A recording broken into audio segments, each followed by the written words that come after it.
Tem poucas coisas que eram feitas antigamente na televisão que iam passar hoje sem nenhum tipo de problema, sem ninguém cancelar, sem ninguém reclamar porque está transgredindo os direitos dos botos amazônicos e qualquer coisa assim. E para provar isso, hoje eu trouxe uma coletânea de reportagens que com certeza iam dar muito problema. Claro que eu não trouxe os botos da Amazônia, mas você já viu a Glória Maria falando de gente pelada no palco? Isso aconteceu e é o que você vai ver hoje no Nerd Show.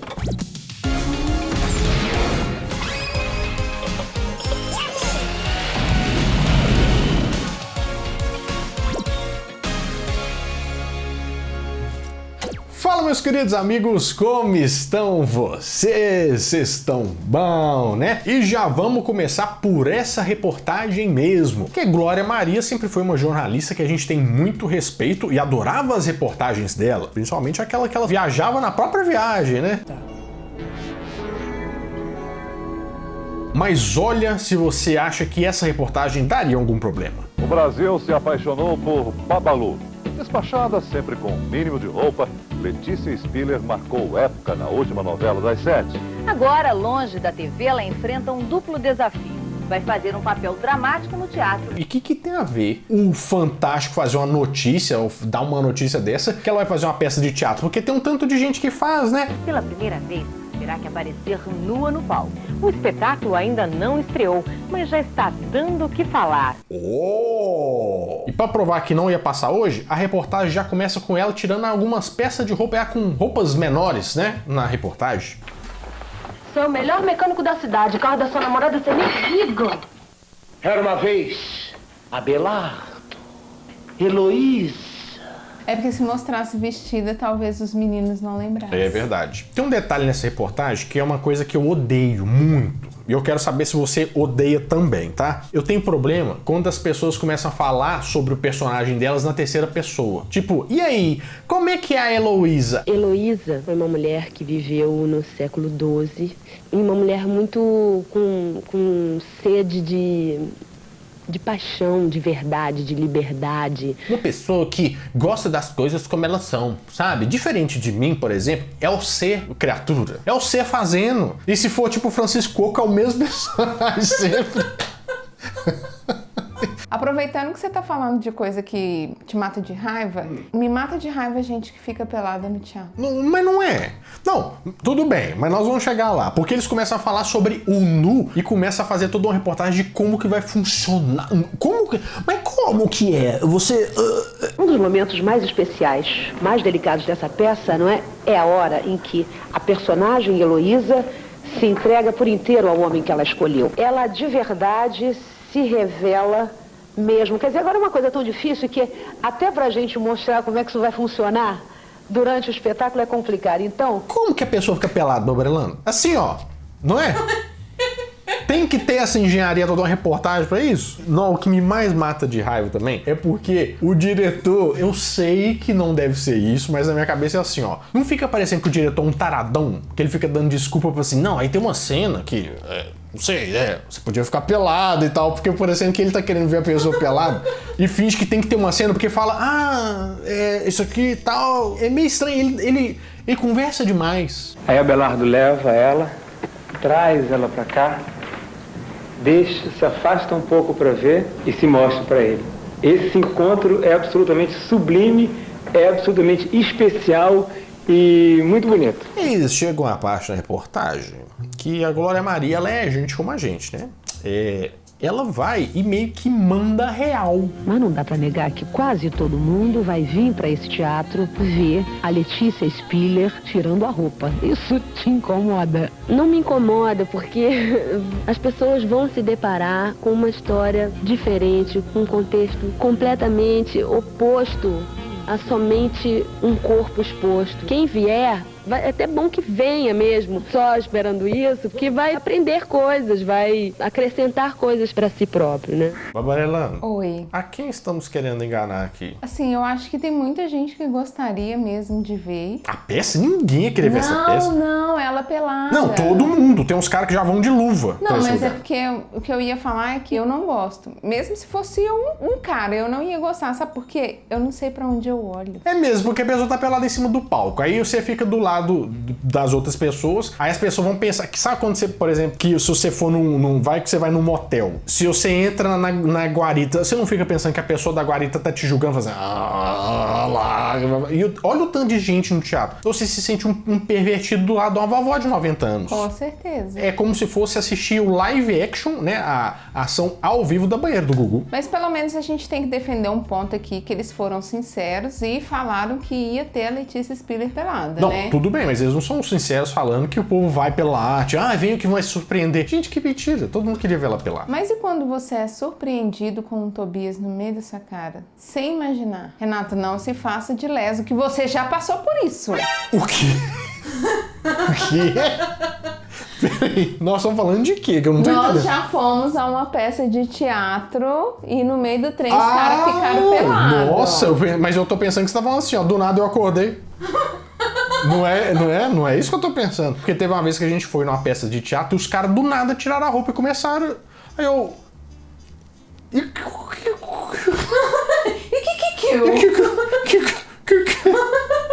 Mas isso aqui realmente, gente, hoje acabou, tá? Vocês não vão ver mais reportagem nenhuma disso aqui, não.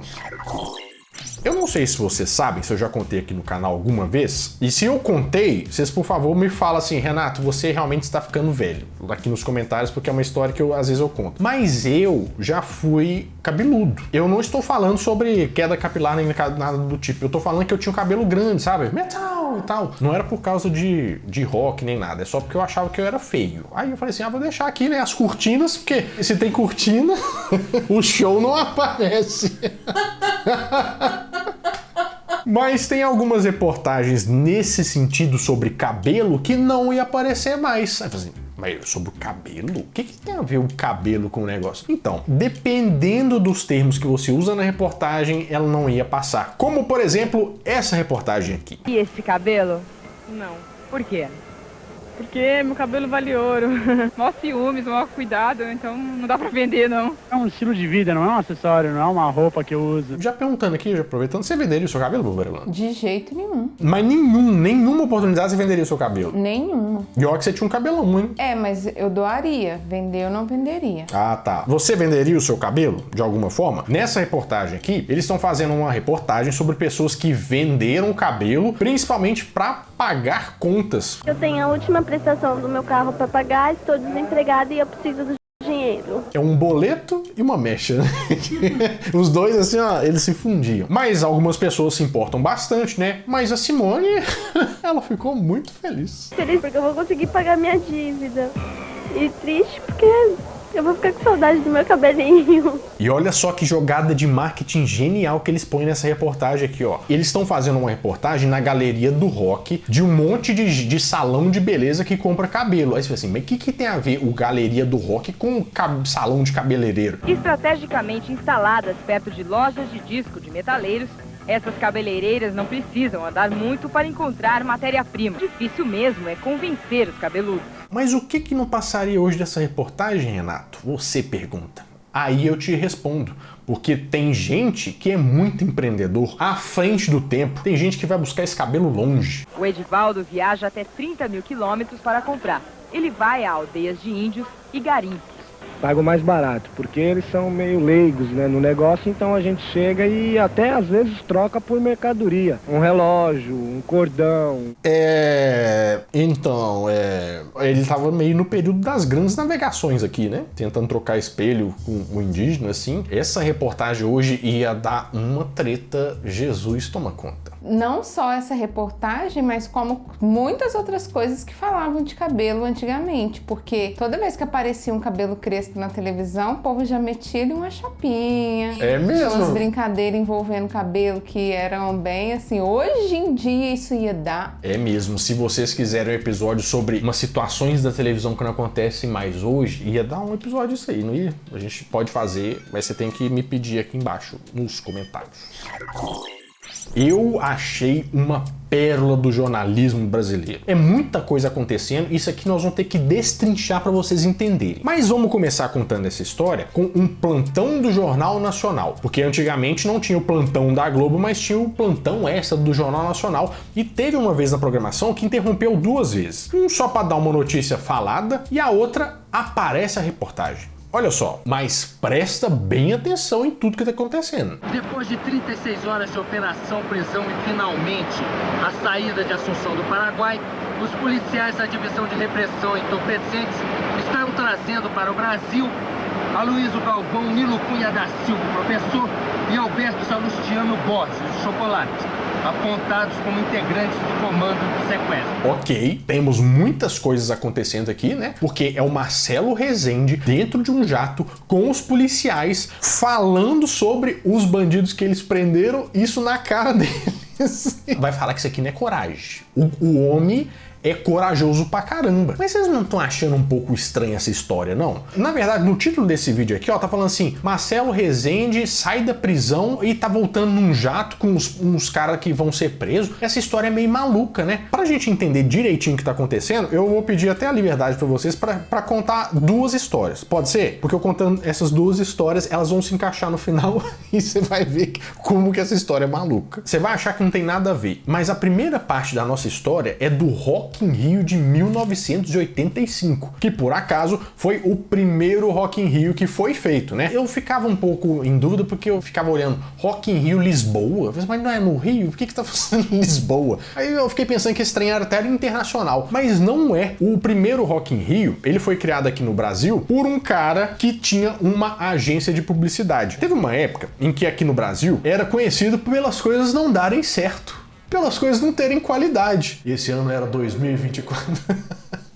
Mas lá antes desse Rock in Rio, né, esse era meio que o pensamento. E o Brasil nunca tinha tido um festival de música decente. Porque vocês devem saber que existiu aquele festival Woodstock, né, super famoso lá no final dos anos 60, que tocou Jimi Hendrix, que tocou um monte de gente boa pra caramba. Que você não lembra de nenhum. Não, eu até lembro, mas é pra coisar a história, pra acelerar a história.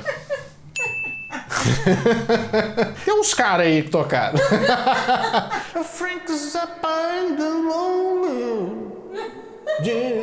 Os Beatles, um tanto de gente aí que tocou. Aí o que aconteceu? O pessoal aqui, que tava passando por uma transformação meio política, porque o rock no Brasil tava começando a nascer nessa época, aqueles, né? Que país é esse? Do Brasil. E esse movimento de rock brasileiro, ele tinha muito desse tom de revolução. Esse trem meio do povo ficar revoltado com alguma coisa, com a união de seus poderes. O tal do Roberto Medina, que era um menino que tinha essa Artplan, que era uma agência de publicidade, ele teve uma ideia de criar esse tal de festival. Aí tem umas histórias que eu não vou contar também, mas é interessante, depois a gente pode falar, que ele foi atrás do Frank Sinatra, e o agente do Frank Sinatra, ele tentou trazer um tanto de banda aqui pro Brasil, e não conseguiu, mas aí depois ele conseguiu. Aí veio Queen, tem o Bebe Água Mineral, o Carlinhos Brown. Tem mas rolou um festival gigantesco lá no Rio de Janeiro em 85. Fechou? Entendemos essa parte da história, né? Alguém tem alguma pergunta? Pode levar. Tem alguma pergunta, Brolando? Como que você consegue lembrar dos artistas gringos e não lembra de Carlinhos Brown? Nada me atinge! Temos agora a segunda parte da nossa história, que está acontecendo ao mesmo tempo. Ao mesmo tempo que tá rolando a criação do Rock in Rio aqui, tá rolando também o desenvolvimento de uma entidade. A entidade Marcelo Rezende. Corta pra mim. Olha aqui, ele fica me imitando. A gente lembra do Marcelo Rezende naquela época lá da Record, que ele tá mais alegrinho, brincando com o Percival e tal, né? É meio que a imagem que a gente tem dele. Só que o Marcelo Rezende, ele começou no jornalismo, no jornal impresso, no Globo impresso, depois ele foi pra rádio e depois ele foi pra televisão. Ele começou como jornalista esportivo. Imagina o Marcelo Rezende narrando um gol. O Pelé pegou a bola. Aí já foram 3 gols. Já foi. Só que o Marcelo Rezende, ele logo foi pro jornalismo policial, né? Até porque ele tinha uma grande facilidade com isso. E ele começou a fazer algumas reportagens em uma época que tava rolando muito sequestro no Rio de Janeiro. Eu não sei se vocês lembram, mas teve uma época que foi até tipo a década dos sequestros. Todo mundo era sequestrado. Era sequestrado aqui, tal pessoa, resgate, um monte de coisa acontecia. Só que tem um detalhe nessa história. Você tem que entender que o Marcelo Rezende era uma pessoa maluca, mas não maluca de maluca pela notícia, sabe? Ele ia atrás de todos os detalhes possíveis para tentar resolver. Não tenho medo de nada na vida, não. Eu já nasci sem medo. Tipo o Cabrini, se assustou o Cabrini. Nos infiltramos em um dos maiores cartéis mexicanos. Tipo, do nada, Cabrini, o que é isso, rapaz? Ele fazia esse tipo de coisa. E é aí que junta as nossas duas histórias. O que aconteceu? O Roberto Medina, que foi o criador do Rock in Rio, ele foi sequestrado uma época. E sequestrado do pessoal ligar e pedir resgate, tudo. O resgate era 2,5 milhões de dólares. Eu ia falar, então fica aí. Fica com um troco, né, inclusive. Até o sequestro, eu tenho saudade do sequestro dos anos 90, sabe? Não, vou te explicar por quê. Quando ele foi libertado, ele fez amizade com o sequestrador e ele deu um canarinho pra ele, de presente pra levar. O sequestrador deu um presente pro cara que foi sequestrado. Engraçado, não? Pois é, né? Mas o que aconteceu? Ele ficou 15 dias lá com o pessoal e tal, pagaram o resgate, só que a gente precisa achar o pessoal que sequestrou esse cara. Será que você acredita que o Marcelo Rezende, ele foi atrás de saber quem que era esses caras, chegou lá no negócio de jornalismo da Globo e falou assim: Ô, pessoal, eu já tô sabendo quem que são essas pessoas que estão sequestrando tal pessoa, Percival. Ele descobriu quem que eram sequestradores, ele sabia que esse pessoal tava no Paraguai e ele começou a conversar na orelha do pessoal da Globo para eles arranjarem um avião, uns policiais e um cara para pilotar o avião, né? Porque senão o avião não sai do lugar, para ir disfarçadamente, sem falar com a justiça aérea brasileira, o negócio do Paraguai, pra Missão Impossível entrar no Paraguai pra ir prender esses caras, vocês acreditam? Isso tudo pra quê? Pra ele fazer a matéria dele. O mais impressionante é que eles falam assim, então vamos. O que é isso, gente? Como é que nós vamos? E eles foram. Nós estamos no aeroporto de Assunção, porque 2 dos sequestradores, eles iam pegar um avião pra Espanha. Eu digo, tranquilo, vamos ficar aqui no aeroporto e esperar os caras. Ele achou os caras que eram os sequestradores, eles viram ele deu uma desconversada. Não, tô visitando um parente.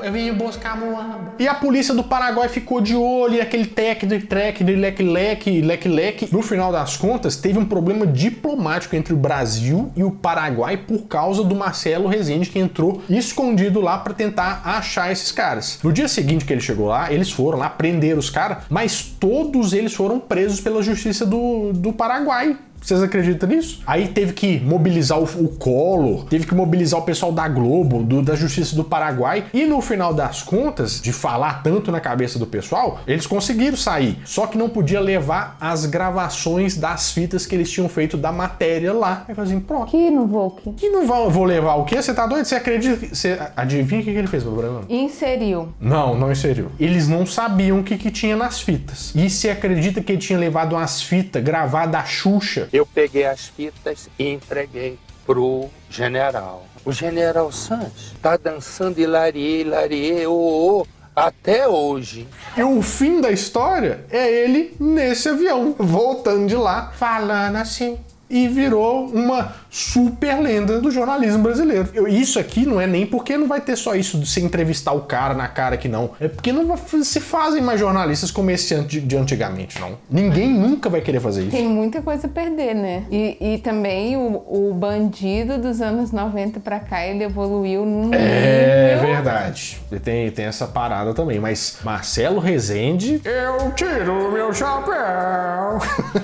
Eu trabalho pelo interesse do público, da sociedade. Eu acho que esse é o meu papel. Vou falar com vocês que o Fantástico de antigamente, eles tinham as pautas muito boas. Mas também tinha uma hora que eles estavam fazendo meio que... Como é que eu vou falar? Umas pautas meio mequetrefe. Nossos caçadores de mitos já podem responder.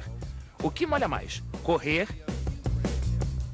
ou andar na chuva? Será que a gente realmente precisa saber de determinados detalhes da vida dos famosos? Por exemplo, Barelano, você gostaria de saber sobre o nascimento de uma filha de uma pessoa famosa? Não. Mas alguém gostaria, porque a Xuxa foi telegrafado lá, o parto da Xaxa, né? Mas teve uma época em que o filho da Hortência ia nascer e eles resolveram fazer uma reportagem sobre isso. Primeiro era a pressão, a velocidade do sangue, o limite de tudo. Nervos, músculos, respiração. Depois veio a calma, mas pouco adiantou, porque agora a emoção é dobrada. Hoje Hortência tem 2 corações. Mas tem alguns detalhes dessa reportagem que eu acho que não passariam hoje. Por quê? Porque eu acho que o cara que tá vendo a reportagem inteira lá pra cortar, o cara que tá editando, ele fala assim, não, isso aqui tem que tirar, não, isso aqui não podemos falar isso, não podia. Talvez é por isso que tão chatas as reportagens hoje, né? É tanta coisa pra tirar. Por exemplo, a Hortência gostou bastante de um detalhe lá, quando ela descobriu o filho dela. O pipi dele tem 14 milímetros. Vai ser grande. Não. Sei lá. E também a Hortência foi numa loja lá pra comprar o enxoval do filho dela. O enxoval é engraçado que parece ser uma coisa muito importante pra muita gente, né? Menos pro recém-nascido que não está, ó. Tem gente que vai pra Miami pra fazer enxoval. Ele faz cocô em todas as roupas igual. Aí ela foi lá para fazer um enxoval numa loja de São Paulo, né? Que fazia as próprias roupinhas que iam durar 3 meses. Na reportagem fala que ela ia gastar quanto? Com 10 mil reais dá para fazer um enxoval para 3 meses. Perfeitamente, um artigo bem fino, poucas peças bem escolhidas, né? Você sabe quanto que era 10 mil reais nessa época? Porque eu fiz as contas aqui para conversão. Exatamente 92.437 reais hoje, para 3 meses de roupa Barelando, de enxoval. Isso não é nem o que eu pretendo gastar de roupa na minha vida inteira. Só que a Hortência também, ela começa a entregar o marido dela. Você engordou quantos quilos mesmo, então? 5,5. E o Zé Vitor? Uns 15. E eu também me senti um pouco sofrendo bullying aqui, porque ela falou que não quer fazer parto normal de jeito nenhum. Olha por quê. Você já viu o tamanho da cabeça do Vitor?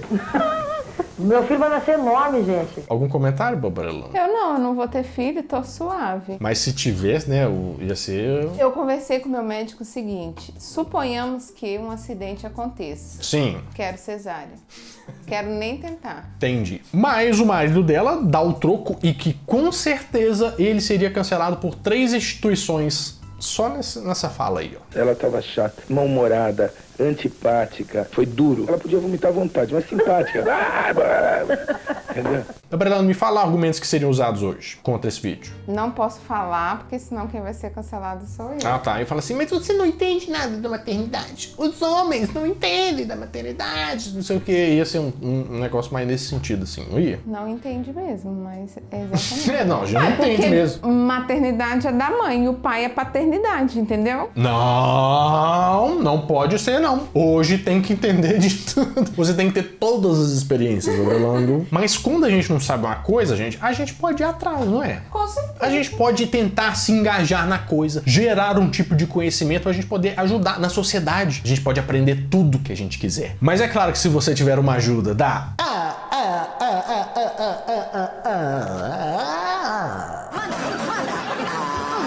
Alura! Fica muito mais fácil, né? Quase que você perde o tempo do jabá, Renato. Mas eu acho que era necessário, porque tem uns dias que a Alura não aparece aqui, eu estava com saudade de fazer isso. Eu estava um pouco meio garrado aqui. Mas é porque eu queria conversar com vocês que tem um trem, gente, que é extraordinário, vocês não podem nem pensar em perder. A Alura, ela juntou, falou assim, deu as mãos com o Google, falou assim, ô Google, nós vamos fazer um curso de graça pro pessoal? Opa, só se for agora. E vão rolar 5 aulas de grátis para quem quiser sobre back-end. Você sabe o que é back-end? Claro que não. Se eu falar back-end, o povo nem quer saber o que é back-end, mas basicamente, sabe os aplicativos que a gente usa e tal? Quando você programa que tem tudo por trás que faz o negócio funcionar, é back-end. Só que isso é uma profissão do futuro, porque eles vão usar isso com aquela tecnologia baseada inclusive no Gemini. Você sabe o que é o Gemini? É a inteligência artificial do Google. Usa ela, eu uso todo dia. É verdade, é bem útil. Então vão ser 5 aulas de graça com o certificado no final e que você não precisa entender bolhufas, patavinas para você participar de início, porque eles vão lançar uma aula de nivelamento. Então, eu não entendo nada, mas tem interesse, ou tem um filho que não quer saber nada da vida, ou às vezes ele tem interesse, testa seu filho, põe ele para fazer essa aula. Quem sabe ele não se interessa pelo mundo da tecnologia, que é um mundo que, né, com certeza está crescendo bastante. Para você se inscrever nisso, para ver se você vai gostar, ou se você aprimorar, né, e receber um certificado no final, eu vou deixar o link aqui na descrição, porque a Alura e o Google vão fazer essa gracinha gracinha de graça pra vocês. Você tá doido? Isso é bom demais.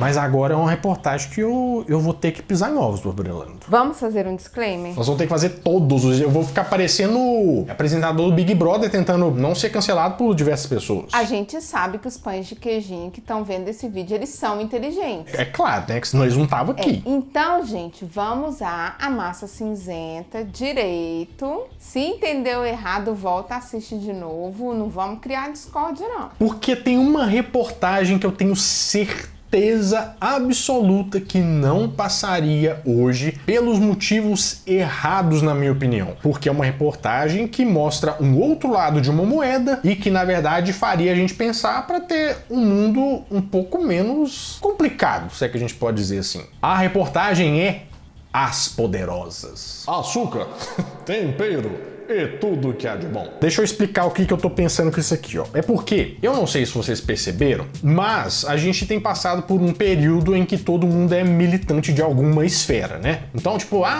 eu faço bolo de milho. Então, os bolos de milho têm que ser consumidos. Aí o pessoal fala sobre dobradura de origami. Os origamis têm que ser mais respeitados e tal. E a gente sabe que a questão da... Essa palavra até dói de falar, babarelando, porque eu tô com medo de ser cancelado agora, sabe? Feminismo. Ele prega a igualdade de gênero, certo? Sim. Beleza. Só que hoje, com a mídia que a gente tem, isso se tornou forte de uma certa forma que qualquer coisa que não esteja dentro desse espectro não vai pro ar de jeito nenhum. Só que o Fantástico antigamente, lá nos anos 90, tinha reportagem falando de como que, na verdade, as mulheres estão indo bem no trabalho. Você acha que isso ia passar hoje? Eu acho que não, mas vamos entender por quê. Ninguém segura essas mulheres.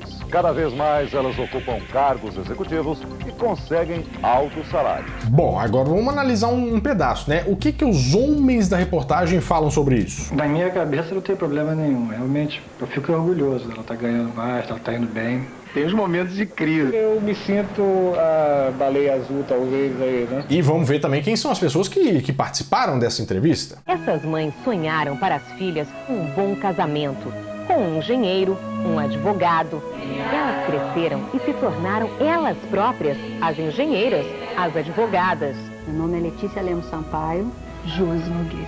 Meu nome é Cândida de Lourdes Pinto Góes de Souza. Eu sou gerente de recursos humanos, gerente de planejamento tributário. Eu sou diretora de recursos humanos. Qual que é o ponto mais maluco aqui e pensando no que a gente tem hoje de informação, o que normalmente os veículos de comunicação passam pra gente? Que as mulheres têm uma participação abaixo da média no mercado de trabalho, que elas recebem muito menos do que os homens e tal. E eu não tô colocando essa prova não, tá, gente? Eu só sou o emissário aqui. Mas olha só o que essa reportagem fala sobre algumas estatísticas. A participação das mulheres no comando das empresas aumentou quase 3 vezes nos últimos 10 anos.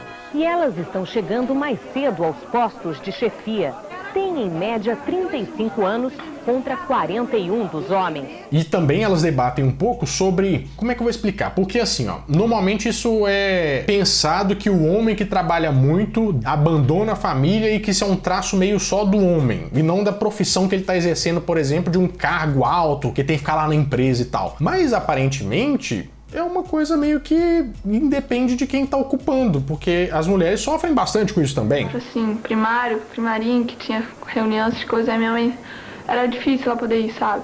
Daí eu ficava toda triste, assim, tipo, os meus amigos todos lá, e eu sem minha mãe lá, parecia uma órfã, assim, sei lá. E eu concordo com isso, porque tem até muitas famosas que, quando pergunta assim, você se arrepende de alguma coisa? Igual um dia tava a Xuxa, a Angélica e a Tata Werneck. E aí elas estavam falando que a única coisa que elas se arrependeram é de não ter tido tanto tempo com os filhos mais novos, assim. E é uma coisa que com certeza bate pesado, né? E olha essa parte da reportagem. Isso aqui nunca ia passar hoje em dia. Que é uma mulher, chefe, criticando o tempo de resguardo que as pessoas passam depois de ter filho, por exemplo, que é demais. Tirei 30 dias de licença efetivamente e depois de 30 dias eu comecei a vir algumas vezes, até porque acho exagerada a licença de 4 meses.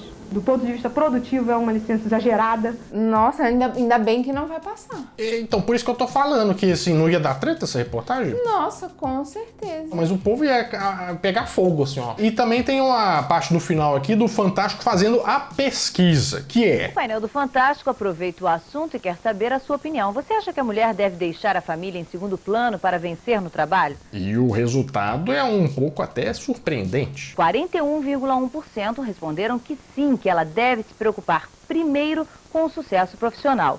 E 58,9% que não, que ela deve cuidar em primeiro lugar da família. Com a nossa comentadora de resultados, vamos, Orlando, por favor. Chico Pinheiro.